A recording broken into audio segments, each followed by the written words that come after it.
The Mafalala neighborhood tour starts right where Maputo's concrete buildings end. Tour guides Ivan Laranjeira and Samuel Shambene tell tourists about the history of their neighborhood. In Portuguese colonial times, there was strict racial segregation in the area. And this division that was very conspicuous on terms of infrastructure was also one division that was based on race. There was a line that ran right through the capital city. White Europeans lived on one side, black Africans on the other.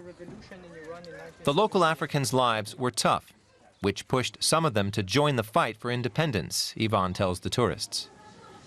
But even today, living conditions remain harsh for Mafalala's 20,000 inhabitants. And yet, Mozambique's very first president, Samora Machel, used to live in this neighborhood. Samora, who led the country for 11 years, lived here when he came to the capital to study. It was also in Mafalala that another former president, Joaquim Chissano, found his political calling. In the end, Chissano, Samora, and so many others won.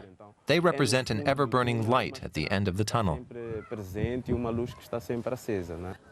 This part of town doesn't only breed politicians, though. It's soccer players, too, Ivan Laranjeira tells his visitors. Eusebio, one of the most famous Portuguese soccer players of the 60s, grew up here. Carlos Antonio Machova was a close friend of Eusebio's and remembers his astonishing athletic skills. We were losing 3-0. Eusebio turned the game around to 4-3. That's etched into my memory. The 3-hour tour ends with a performance.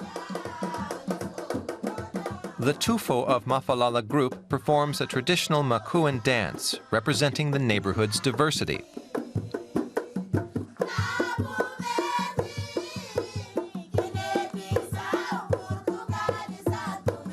But despite the increasing numbers of tourists being drawn to Mafalala, it still doesn't have enough money to improve its infrastructure.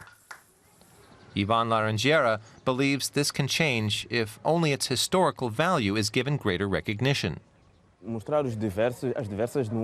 Showing the community's diversity is fundamental to change people's perception of the neighborhood, the city, and the country.